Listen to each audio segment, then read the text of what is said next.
Up until this point, we've been looking at WooCommerce as it comes out of the box, just using its styling as is. And it's quite nice. But you might want to make some adjustments, and it might not fit exactly with your theme. So how do we manipulate the look of WooCommerce and its output? All right, I've added this on sale, by the way, just to show you.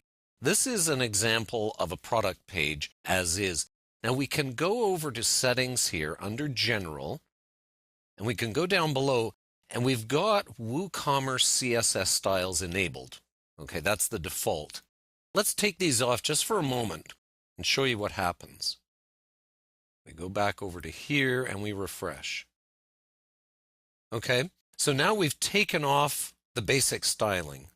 Anything we're getting right now is being done by our theme, and we would have to go back in and completely redo all the styling to get what we had before. So you can see it's got a basic structure for you that's quite good, and there's not a lot of changes you'd probably need to that.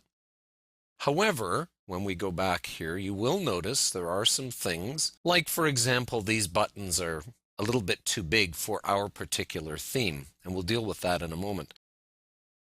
Maybe my style of color doesn't quite fit with their purple and their green. Well, you can change that actually right here.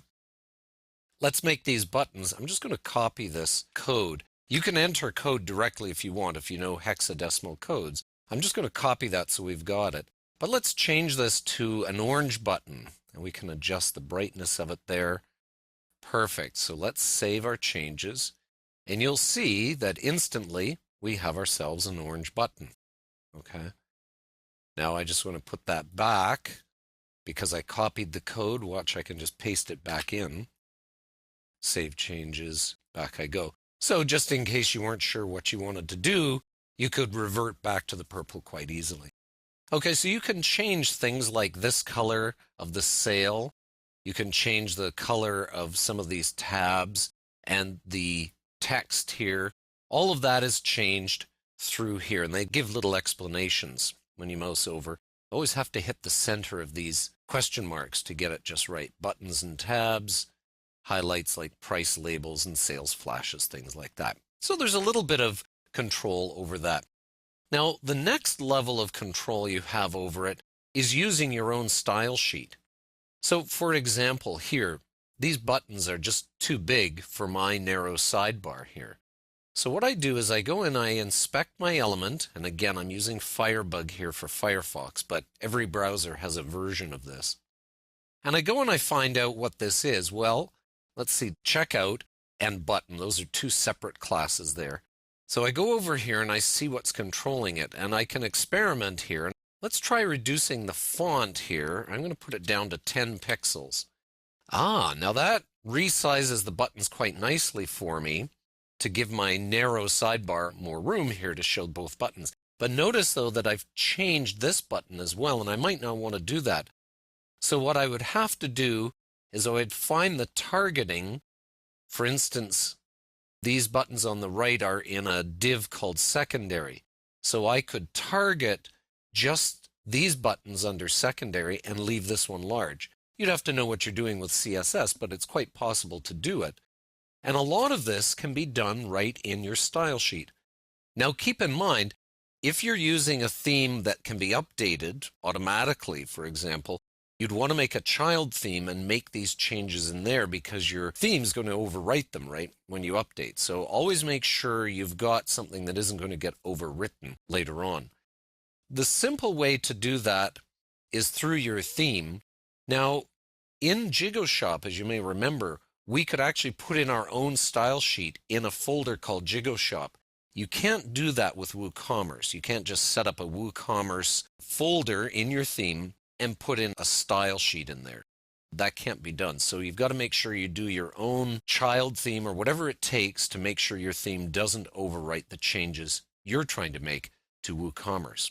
All right. Now let's take a look, because I'm using the 2011 theme here, which comes with WordPress. What if I used a different theme? Let's go and see what happens with that. WooCommerce is pretty good about working well with a lot of different themes. Let's test this one and see what happens. And we go back here and we refresh. So now we have a different theme, and it looks pretty good. It's keeping everything pretty much the way we wanted. The only problem here is that this doesn't have a proper margin here. You'd have to do some adjusting on this particular theme. Let's try a different theme. Let's put in this one, let's say. And we're activating that, and we refresh this. So notice again the colors. Oh, now in this case, it's quite different, the sizing, the way it's blown up the images here. So you'd want to adjust that. Notice it's pushed the sidebar down here. So you'd have to make adjustments there again in your style sheet. So it's not going to work perfectly with every theme. One of the ways around that is to simply use a WooCommerce theme. There are ones, if you go to WooThemes, which is the parent company that makes WooCommerce, the plugin, they have themes specifically for WooCommerce, and a couple of them are free.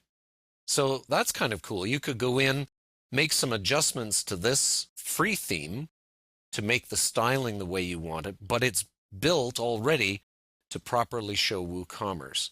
Or you could buy one of their premium themes here. And there are other people making themes that fit with WooCommerce as well. So you might have to do some adjusting that way or through your style sheet. And there are other ways to do it that I'm going to cover in another video where you can actually manipulate the templates within WooCommerce.